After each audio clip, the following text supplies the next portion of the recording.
তো hello guys, নতুন একটা ভিডিও নিয়ে চলে এসেছি। তো গাইস, আজকে আমি যাচ্ছি পান্ডুয়া। তো অনেকদিন পর যাচ্ছি পান্ডুয়া, আর ভিডিওটা অনেকদিন আগে শ্যুট করা ছিল, তো আজকে পোস্ট করছি। তো গাইস, পান্ডুয়া যাওয়ার একটাই কারণ যে আমার একটা দাদা আছে, সে কাজে যায় প্রত্যেকদিন, আর বুধবার করে আসে। তো গাইস, এটা হচ্ছে পান্ডুয়া রেলগেট। এটা আমাদের পান্ডুয়া রেলগেট, এখান থেকে আমরা পার হয়ে চলে যাবো স্টেশনের দিকে, স্টেশন রাস্তায়। তো যাই গাইস, যেদিকে থানা আছে ওই রাস্তায় আমরা চলে যাবো।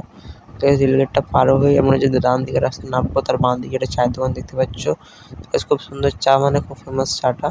যদি কোনোদিনও আসা হয় তোমাদেরকে ভিডিও করে দেখাবো, চেষ্টা করবো। তো গাইস, আমরা এটা সোজা চলে যাবো আমরা ইউসুফ হোটেলের দিকে। তো যাওয়ার আগে বাঁ সাইডে একটা বড় মাঠ পড়েছে, যেখানে আমাদের বাস স্ট্যান্ড। এখানে আমাদের বাসগুলো দাঁড়ায়, 13 নম্বর বাসগুলো এখানে এসে দাঁড়ায়। তো গাইস, আমরা দেখতে দেখতে ইউসুফ হোটেলে চলে এলাম। ইউসুফ হোটেলে এবার আমরা দেখবো যে রান্না হয়েছে কিনা। গাইস, গিয়ে দেখি বিরিয়ানি হয়নি, তাই আমরা এখন 1 ঘন্টা পর যাবো। তো গাইস, এটা হচ্ছে রেলগেটের নিচের যে রাস্তাটা আছে, ওখানকার অবস্থা তোমরা দেখতেই পাচ্ছ। খুব মানে পানি জমেছে, বৃষ্টি হয়েছে তো একদিন আগে।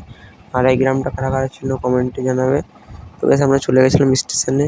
তো স্টেশনে হালকা করে বসলাম একটু, যেহেতু আমাদেরকে 1 ঘন্টা টাইম তো কাটাতে হবে। তো গাইস, ওখানে বসে আমি তোমাকে দেখাচ্ছি কোন দাদাটার কথা বলছি আমি। এই দাদাটাকে তোমরা আশা করছি সবাই চেনো। তো গাইস, আমরা পেয়ারা কিনে নিয়েছিলাম, পেয়ারা খাচ্ছিলাম। এই গরমে একটা ভালো জিনিস পেয়ারা খাওয়াটা। তো সেই স্টেশনেই পাওয়া যাচ্ছিলো পেয়ারা, আমরা কিনে দিচ্ছিলাম, দিয়ে খাচ্ছিলাম। তো হাওড়া টু মানে বর্ধমান দুটো হাওড়া ট্রেনটা দিয়েছিল।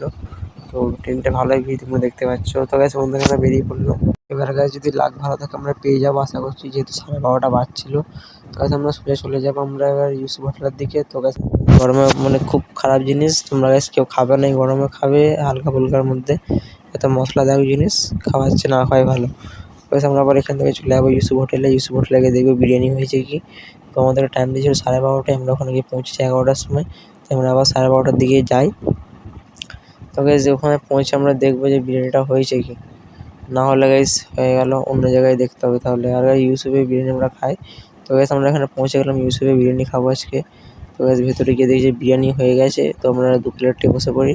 তো এটা হচ্ছে স্যালাড, এটা হচ্ছে বিরিয়ানি। খুব সুন্দর দেখতেই পাচ্ছ, এসে চালিয়ে দিয়েছিল, ঠান্ডায় বসেছিলাম। খুব সুন্দর জায়গা।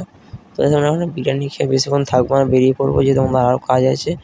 তো একটাই ছুটি পাই আমরা, তো গাইস সব ঘুরে পুরো লাট করে দিই। তো গাইস, দেখতে পাচ্ছ মাংসটা।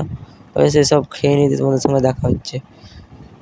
ইউসুফে কারা কারা বিরিয়ানি খাও কমেন্টে জানাবে। আর গাইস, এটা একটা কথা বলে রাখি, এটা হচ্ছে মুসলিম হোটেল। তো গাইস, কেউ উল্টোপাল্টা জাজ করবে না কো। তো এটা হচ্ছে মুসলিম হোটেল। তো আমরা এখান থেকে খেয়ে বেরিয়ে পড়বো, বেশিক্ষণ থাকবো না কো। গাইস, ফুল এসি, হাওয়া চলছে, ঠান্ডায় বসে একদম পুরো ফুল চিল করে খাওয়া নিলাম আমরা বিরিয়ানি।